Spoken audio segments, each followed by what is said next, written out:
ओम शांति। 1 अप्रैल सन 1982 की आव्यक्त वाणी है। भाग्य का आधार त्याग। भाग्य का आधार त्याग। सर्व के भाग्य विधाता शिव बाबा तकदीरवान बच्चों प्रति बोले। आज भाग्य विधाता बाप दादा अपने सर्व बच्चों के त्याग और भाग्य दोनों को देख रहे हैं। त्याग और भाग्य दोनों को देख रहे हैं। त्याग क्या किया है और भाग्य क्या पाया है, यह तो जानते ही हो कि 1 गुना त्याग उसके रिटर्न में पदम गुना भाग्य मिलता है। 1 गुना त्याग उसके रिटर्न में पदम गुना भाग्य मिलता है। त्याग की गुह्य परिभाषा जानते हुए भी जो बच्चे थोड़ा भी त्याग करते हैं तो भाग्य की लकीर स्पष्ट और बहुत बड़ी हो जाती है। त्याग की भी भिन्न भिन्न स्टेज है। वैसे तो ब्रह्मा कुमार व ब्रह्मा कुमारी बने तो यह भी त्याग का भाग्य ब्राह्मण जीवन मिले।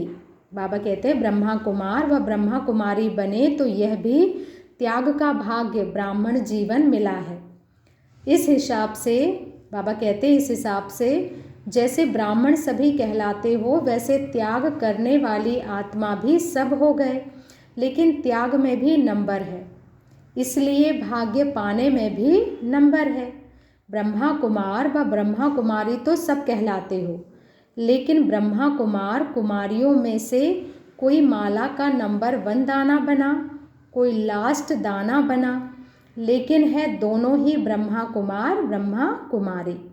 शूद्र जीवन सबने त्याग दी, फिर भी नंबर 1 और लास्ट का अंतर क्यों? बाबा पूछ रहे हैं कि शूद्र जीवन तो सभी ने त्याग दिया है, तो फिर नंबर 1 और लास्ट नंबर बने, उसमें अंतर क्या है? चाहे प्रवृत्ति में रहे ट्रस्टी बन चल रहे हो, चाहे प्रवृत्ति से निवृत्त हो सेवाधारी बन सदा सेवा केंद्र पर रहे हुए हो, लेकिन दोनों ही प्रकार की ब्राह्मण आत्माएं, चाहे ट्रस्टी चाहे सेवाधारी, दोनों ही नाम एक ही ब्रह्मा कुमार कुमारी कहलाते हो। सरनेम दोनों का एक ही है, लेकिन दोनों का त्याग के आधार पर भाग्य बना हुआ है। ऐसे नहीं कह सकते कि सेवाधारी बन सेवा केंद्र पर रहना यही श्रेष्ठ त्याग व भाग्य है। ट्रस्टी आत्माएं भी त्याग वृत्ति द्वारा माला में अच्छा नंबर ले सकती हैं। क्या कहा बाबा ने? ट्रस्टी आत्माएं भी त्याग वृत्ति द्वारा माला में अच्छा नंबर ले सकती हैं, लेकिन सच्चे और साफ दिल वाला ट्रस्टी हो। ट्रस्टी कैसा होना चाहिए? सच्चे और साफ दिल वाला। भाग्य प्राप्त करने का दोनों को अधिकार है, लेकिन श्रेष्ठ भाग्य की लकीर खींचने का आधार है श्रेष्ठ संकल्प और श्रेष्ठ कर्म। चाहे ट्रस्टी आत्मा हो चाहे सेवाधारी आत्मा हो, दोनों इसी आधार द्वारा नंबर ले सकते हैं। दोनों को फुल अथॉरिटी है भाग्य बनाने की। जो बनाना चाहे, जितना बनाना चाहे बना सकते हैं। संगम युग पर वरदाता द्वारा ड्रामानुसार समय को वरदान मिला हुआ है। जो चाहे वह श्रेष्ठ भाग्यवान बन सकता है। ब्रह्मा कुमार ब्रह्मा कुमारी बनना अर्थात जन्म से भाग्य ले ही आते हो। जन्मते ही भाग्य का सितारा सर्व के मस्तक पर चमकता हुआ है। यह तो जन्म सिद्ध अधिकार हो गया। ब्राह्मण माना ही भाग्यवान, अंडरलाइन करेंगे, ब्राह्मण माना ही भाग्यवान। लेकिन प्राप्त हुए जन्म सिद्ध अधिकार को वह चमकते हुए भाग्य के सितारे को कहाँ तक आगे बढ़ाते, कितना श्रेष्ठ बनाते जाते हैं, वह हर एक के पुरुषार्थ पर है। बाबा कहते हैं कि हमें जो जन्म सिद्ध अधिकार प्राप्त हुआ है, जो हम चमकते हुए सितारे बने हैं, इसको हम कितना आगे बढ़ाएंगे, कितने श्रेष्ठ बनेंगे, ये हमारे पुरुषार्थ पर है।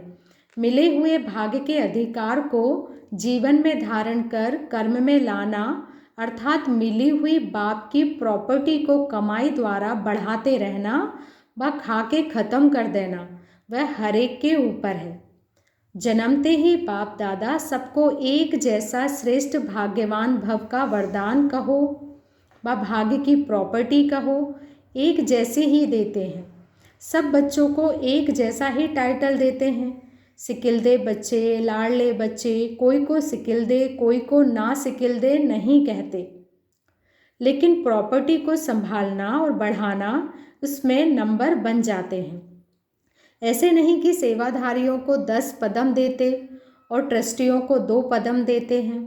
सबको पद्मा पदमपति कहते हैं, लेकिन भाग्य रूपी खजाने को संभालना अर्थात स्वयं धारण करना और भाग्य के खजाने को बढ़ाना अर्थात मन, वाणी, कर्म द्वारा सेवा में लगाना, उसमें अंतर बन जाते हैं। सेवाधारी भी सब हो, धारणा मूर्त भी सब हो, परंतु धारणा स्वरूप में नंबरवार हो। किसमें नंबरवार हो? बाबा कहते धारणा स्वरूप में नंबरवार हो। कोई सर्वगुण संपन्न बने हैं, कोई गुण संपन्न बने हैं, कोई सदा धारणा स्वरूप है, कोई कभी धारणा स्वरूप, कभी डगमग स्वरूप है। एक गुण को धारण करेंगे तो दूसरा समय पर कर्तव्य में ला नहीं सकेंगे। जैसे एक ही समय पर सहन शक्ति भी चाहिए और साथ साथ समाने की शक्ति भी चाहिए। अगर एक शक्ति व एक सहनशीलता के गुण को धारण कर लेंगे और समाने की शक्ति व गुण को साथ साथ यूज नहीं कर सकेंगे और कहेंगे कि इतना सहन तो किया, क्या कहेंगे कि इतना सहन तो किया ना, यह कोई कम किया क्या? यह भी मुझे मालूम है मैंने कितना सहन किया, लेकिन सहन करने के बाद अगर समाया नहीं, समाने की शक्ति को यूज़ किया तो क्या किया? क्या कहा बाबा ने? समाने की शक्ति को यूज़ नहीं किया तो क्या होगा? यहाँ वहाँ वर्णन होगा, इसने यह किया, मैंने यह किया, तो सहन किया, यह कमाल ज़रूर की, लेकिन कमाल कर वर्णन कर कमाल को धमाल में चेंज कर लिया, क्योंकि वर्णन करने से एक तो देह अभिमान और दूसरा परचिंतन दोनों ही स्वरूप कर्म में आ जाते हैं। इसलिए बाबा कहते इस प्रकार से एक गुण को धारण किया, दूसरे गुण को धारण नहीं किया तो जो धारणा स्वरूप होना चाहिए वह नहीं बन पाते। इस कारण मिले हुए खजानों को सदा धारण नहीं कर सकते, अर्थात संभाल नहीं सकते। संभाला नहीं अर्थात गवा दिया। बाबा कह रहे हैं संभाला नहीं अर्थात गवा दिया। गवा दिया ना, कोई संभालता है, कोई गवा देता है, नंबर तो होंगे ही ना। ऐसे सेवा में लगाना अर्थात भाग्य की प्रॉपर्टी को बढ़ाना। सेवा में लगाना अर्थात भाग्य की प्रॉपर्टी को सेवा में लगाना। इसमें भी सेवा तो सभी करते ही हो, लेकिन सच्चे दिल से, लगन से सेवा करना, सेवाधारी बन करके सेवा करना, इसमें भी अंतर हो जाता है। सेवा तो सभी कर रहे हैं, लेकिन बाबा ने कहा सेवा लगन से, दिल से करना, सेवाधारी बनकर करना, इसमें अंतर हो जाता है। कोई सच्चे दिल से सेवा करते हैं और कोई दिमाग के आधार पर सेवा करते हैं, अंतर तो होगा ना। दिमाग तेज है, पॉइंट्स बहुत अच्छे हैं, उसके आधार पर सेवा करना और सच्चे दिल से सेवा करना, इसमें रात दिन का अंतर है। दिल से सेवा करने वाला दिलाराम का बनाएगा। कितनी अच्छी बात कह रहे हैं बाबा। दिल से सेवा करने वाला दिलाराम का बनाएगा और दिमाग द्वारा सेवा करने वाला सिर्फ बोलना और बुलवाना सिखाएगा। देखो दोनों में अंतर बता रहे हैं। वह मनन, बाबा कहते हैं वह मनन करता, वह वर्णन करता। एक है सेवाधारी बन सेवा करने वाले और दूसरे हैं नामधारी बनने के लिए सेवा करने वाले। फर्क हो गया ना। सच्चे सेवाधारी जिन आत्माओं की सेवा करेंगे उन्हों को प्राप्ति के प्रत्यक्ष फल का अनुभव कराएंगे। बाबा कहते हैं सच्चे सेवाधारी जिन आत्माओं की भी सेवा करेंगे उन्हों को प्राप्ति के प्रत्यक्ष फल का अनुभव कराएंगे। नामधारी बनने वाले सेवाधारी उसी समय नामाचार को पाएंगे, बहुत अच्छा सुनाया, बहुत अच्छा बोला, लेकिन प्राप्ति के फल की अनुभूति नहीं करा सकेंगे। तो अंतर हो गया ना। ऐसे एक है लगन से सेवा करना, एक है ड्यूटी के प्रमाण सेवा करना। लगन वाले हर आत्मा की लगन लगाने के बिना रह नहीं सकेंगे। लगन वाली जो आत्मा है, बाबा कहते हैं लगन वाले हर आत्मा की लगन लगाने के बिना रह नहीं सकेंगे। ड्यूटी वाला अपना काम पूरा कर लेगा, सप्ताह कोर्स करा लेगा, शिविर भी करा लेगा, धारणा शिविर भी करा लेगा, मुरली सुनाने तक भी पहुंचा लेगा, लेकिन आत्मा की लगन लग जाए इसकी जिम्मेवारी अपनी नहीं समझेंगे। कोर्स के ऊपर कोर्स करा लेंगे, कोर्स के ऊपर कोर्स करा लेंगे, लेकिन आत्मा में फोर्स नहीं भर सकेंगे और सोचेंगे मैंने बहुत मेहनत कर ली। लेकिन यह नियम है कि सेवा की लगन वाला ही लगन लगा सकता है, सेवा की लगन वाला ही लगन लगा सकता है। तो अंतर समझा दोनों में? यह है मिली हुई प्रॉपर्टी को बढ़ाना। इस कारण जितना संभालते हैं, जितना बढ़ाते हैं, उतना नंबर आगे ले लेते हैं। भाग्य विधाता ने भाग्य सबको एक जैसा बांटा, लेकिन कोई कमाने वाले, कोई गंवाने वाले बन जाते, कोई खाके ख़त्म करने वाले बन जाते। इसलिए 2 प्रकार की माला बन गई और माला में भी नंबर बन गए। समझा नंबर क्यों बने? तो बाप दादा त्याग के भाग्य को देख रहे थे। त्याग की भी लीला अपरंपार है, वह फिर सुनाएंगे। अच्छा, बाबा कहते हैं त्याग की भी लीला अपरंपार है, वह फिर सुनाएंगे। अच्छा, ऐसे श्रेष्ठ तकदीरवान, सदा श्रेष्ठ संकल्प और श्रेष्ठ कर्म द्वारा भाग्य की लकीर बढ़ाते रहने वाले, सदा सच्चे सेवाधारी, सदा सर्व गुणों सर्व शक्तियों को जीवन में लाने वाले, हर आत्मा को प्रत्यक्ष फल अर्थात प्राप्ति स्वरूप बनाने वाले, ऐसे श्रेष्ठ त्यागी और श्रेष्ठ भागी, सदा बाप द्वारा मिले हुए अधिकार को, खजाने को संभालने और बढ़ाने वाले, ऐसे धारणा स्वरूप सदा सेवाधारी बच्चों को बाप दादा का याद प्यार और नमस्ते। पार्टियों के साथ बाबा ने मुलाकात की है। ब्राह्मण सो फरिश्ता और फरिश्ता सो ब्राह्मण, यह लक्ष्य सदा स्मृति में रखो।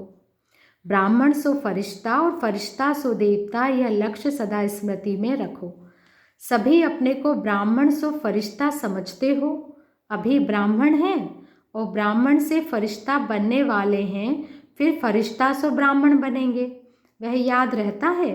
फरिश्ता बनना अर्थात साकार शरीरधारी होते हुए लाइट रूप में रहना, अर्थात सदा बुद्धि द्वारा ऊपर की स्टेज पर रहना। फरिश्तों के पांव धरनी पर नहीं रहते, ऊपर कैसे रहेंगे? बुद्धि द्वारा। बाबा कहते हैं फरिश्तों के पांव धरनी पर नहीं रहते, ऊपर कैसे रहेंगे? बुद्धि द्वारा। बुद्धि रूपी पांव सदा ऊंची स्टेज पर। ऐसे फरिश्ते बन रहे हो या बन गए हो, ब्राह्मण तो हो ही। अगर ब्राह्मण ना होते तो यहाँ आने की छुट्टी भी नहीं मिलती, लेकिन ब्राह्मणों ने फरिश्तेपन की स्टेज कहाँ तक अपनाई है? फरिश्तों को ज्योति की काया दिखाते हैं, फरिश्तों को ज्योति की काया दिखाते हैं, प्रकाश की काया वाले। जितना अपने को प्रकाश स्वरूप आत्मा समझेंगे, प्रकाश में तो चलते फिरते अनुभव करेंगे, जैसे प्रकाश की काया वाले फरिश्ते बनकर चल रहे हैं। फरिश्ता अर्थात अपनी देह के भान का भी रिश्ता नहीं, फरिश्ता अर्थात अपनी देह के भान का भी रिश्ता नहीं। देह भान से रिश्ता टूटना अर्थात फरिश्ता, देह से नहीं, देह के भान से रिश्ता टूटना। देह से नहीं, देह के भान से।